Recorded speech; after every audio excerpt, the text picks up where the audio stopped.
Hello, this is Wmpyr. Okay, in this video, I want to talk about my recent training stuff that I've posted, which is basically dangling a some kind of device. I remember doing a training knife and then also a ball, dangling a ball off of that ceiling fan that you guys see right there, and I just hook it on one of the blades and attach it there and get some practice. Obviously, it's not for hardcore practice. I don't want to break the fan or anything, but for what I was doing, I was able to get a pretty decent enough practice, doing that. And I want to give credit to a YouTube channel that I didn't get the idea from this person, but they are doing something similar. So I want to mention that, and I want to go into detail. But first of all, this YouTube channel is a Filipino martial arts channel that I'm subscribed to, and I like what I see very, very much. And the guy's name is Mario Fernandez, and the style that he does is Quiros Escrima. So Quiros is Quiroz, and Escrima with a K. So I want to give credit to that channel. I'm subscribed to them. And what do I like on their YouTube channel? What I like is he's consistent.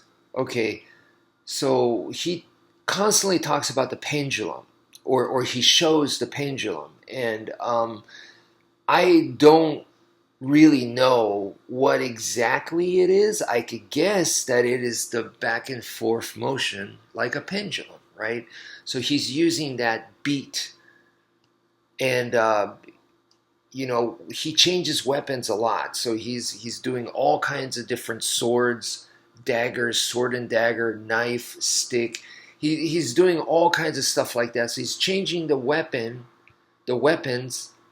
but the movements you can see is consistent. And that is the way that FMA was taught to me, Filipino martial arts was taught to me, is the one system. You're doing one thing pretty much, and the weapons can change. So that's why we could do, improvised weapons stuff. It doesn't matter the weapon. It could be empty hand, it could be a claw, it could be a chop, it could be a pen, it could be your cell phone. All that doesn't matter, but the base movement, the base technique, and I see him, that's what he's constantly practicing, is the base movement, even though he's changing weapons. So I like that consistency. To me, I feel like he's doing it right. That's, I'm sure he's way, way, way more knowledgeable and obviously better than I am, but I feel like when I look at his stuff, look at his videos, it agrees with me. It makes sense to me, and I'm doing similar stuff. So I'm like, this is good stuff, right? So there's a bunch of Filipino martial arts YouTube channels on there, and I've said it to you guys before. The famous ones, a lot of you guys probably watch. I'm not into probably any of those. Probably not. So this is the channel that I like. If you say, what do you think is a good FMA channel on YouTube? That's the one from Mario Fernandez. That's the one that I really, really like. That's the one that blows me away. Okay. So what he does is he has a string from the ceiling, and he has a small ball, and he puts the ball way, way, way low. Okay, and he kicks the ball. So as he's doing his stuff, he's kicking the ball, and that makes the string go back and forward, and it obviously it moves around, and he is working with the string. So the length of the string is kind of like the length of a person. So as that person, imaginary person, comes back, he's doing his pendulum, he's doing his techniques, he's doing his defense, his offense, his counters. Amazing. amazing stuff. Okay, and anyway, how is that different from what I'm doing? Well, first of all, I don't know where he gets that from. Um, where I get mine from is, originally on YouTube. So this is many years after I had learned FMA, and I've been training on my own. So years of me just continuing and training what I know and keeping up with it. And so I go on YouTube and I'm looking up, how can I train better, right?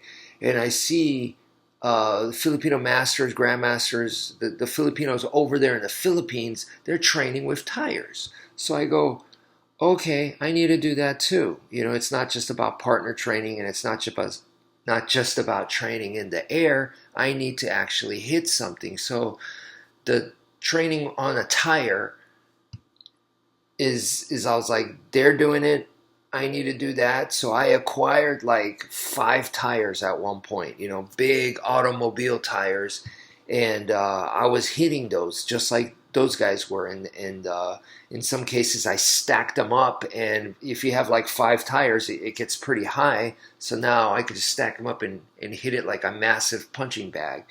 At other times, I just had the tire upright, or I did different combinations. A tire on top of a tire, used cord rope to tie it, dangled it from a chain, dangled it from a big tree. Did all kinds of stuff, and tried different ways of training. And then at some point, I was like, these big old tires are great, but at the same time, they're a big hassle.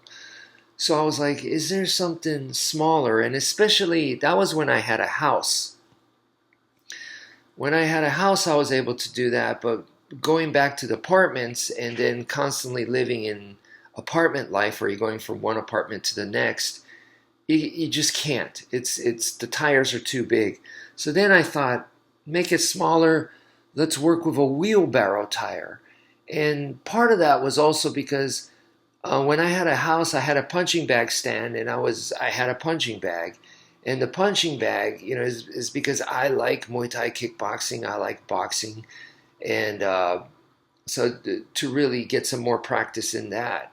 And with the punching bag, I didn't buy the heavy bag. I bought I think it was like 60 pounds, so it's a smaller bag, and the reason being is because I was like, look, I'm the logic there is, with the sticks, if someone says to you, and you're like, I want to buy sticks. I'm new to Filipino martial arts. I want to start training. I want to buy sticks. And then you talk to someone that's more experienced, and they go, oh man, these sticks right here, these are combat sticks. They're much heavier. They're stronger. They'll train you better. Use the heavy sticks. Use these combat sticks. Wrong. I don't recommend it.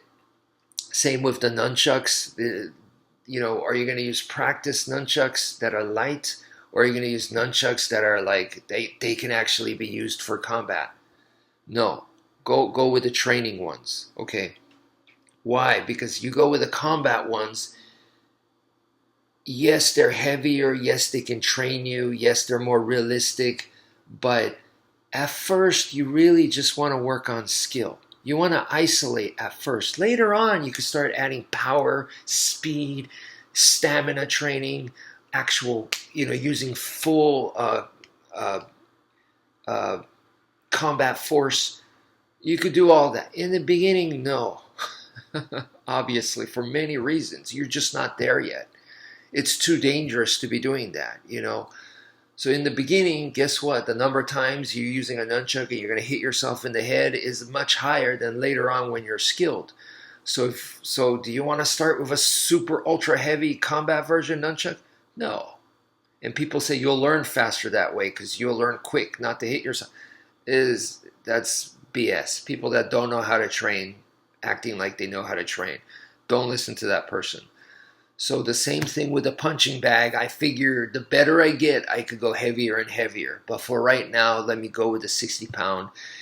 And what I found by going with a lighter one was it moves. It moves. Even someone like me who's light and not very good, I can hit it and it moves. And guess what?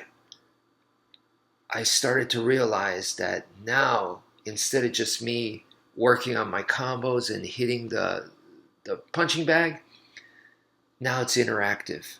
So every time it moves, that I could now work on my defense. I could imagine that that is the person moving. So when it rotates, boom, the bag is rotating, the bag is punching back at me. So and I use my footwork, and so it was really, really engaging, and I really like that. I like that. I don't recommend necessarily that you start training that way.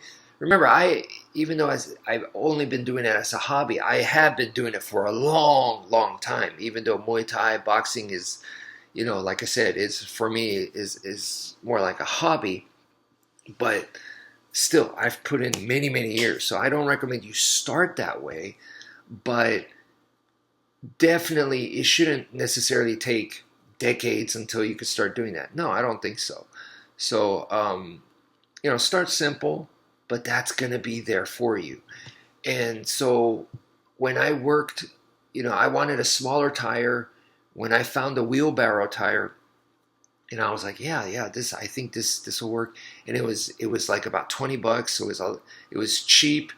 And using this wheelbarrow tire, it's made of the same thing as the big tires, so it's durable. It doesn't matter. You use a live blade. You could hit it as hard as you want with the sticks. That tire is going to last a lifetime. So I'm using that. Plus, the bonus was the width is about the same width as a human limb, whether it's the arm or the leg. It's about that same thickness. So I was like, that's perfect for defanging the snakes. I'm getting some great practice. And then it moves once again. So now it's not just me hitting it, because I feel like the worst way to practice on a target practice, like a punching bag or something, is just me go to town on it and just practice my combos and not pay attention to anything else and just me do that. In the beginning, yes, I can understand you do that, but as your skill develops, want it more realistic. I want it more interactive. So then the moving thing is great. So that's where my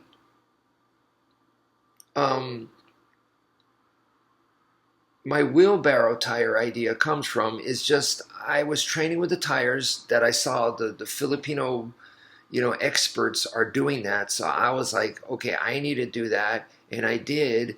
And then I was like, it's just too much. So I need something smaller.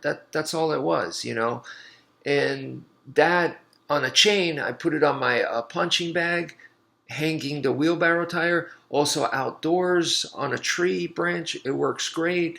But then now I was like, I want something for indoors. And obviously a chain on that with a wheelbarrow is too much. It's going to break the fan. So I just went lighter. And the ball that I'm using is the head that I use for Stickman. I created a dummy because I thought it'd be easier for me to explain to you guys than just me doing things alone. I have this dummy to show you guys. So that's why I made Stickman. I don't have Stickman anymore, but I revived them. I have a very rudimentary one right now. But anyway, the head was this ball. It was a Nerf ball that I got back in the day. They no longer sell it. It's unfortunate because it's a great ball for this kind of purpose, especially because it has holes in it,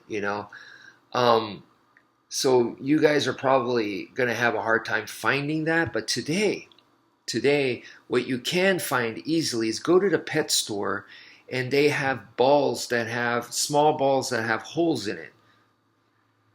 So you could buy those like rubber balls, and it's light and it has holes in it, and now you could hang those right there. Okay, so that is what I'm doing. And what Mr. Mario Fernandez is doing is that he is working with a string. I'm still working on on the ball. So that's a difference right there. He's imagining the string is the person. What I would do, what he's doing there is I would put a pool noodle inside the and put the string on the inside. So now you have this pool noodle that's coming at you, you know. And still that ball idea that he has is brilliant because he just kicks it. It's like a lever and it activates his training dummy. But yeah, I would put the pool noodle there, and now you could actually hit something too. You know, with the string you could hit it, but it really doesn't. You know, not that the pool noodle gives you good feedback or anything, but it gives you a little bit more. So that's what I would do personally. And then if you might be able to attach another pool noodle to the pool noodle using you know, I used the Velcro strap, and now you got arms. So you know, then you could do stuff like that. But anyway, yeah. So, like I said, I don't know where he gets his from, you know, or if he invented that or whatever, but it is different from mine, but it is similar at the same time. So, but, so I just wanted to address that and let you know, let you guys know where I got mine from. And, oh, you know, I really like his YouTube channel. So I just frequently, watch his YouTube channel from time to time. And you know, I like the simplicity. I like the repetition that he's repeating the same techniques, the same body mechanics over and over while changing weapons. And I believe that's really how you get good. So all right, spoken long enough. So that's it for now. Thank you for viewing, and take care, folks.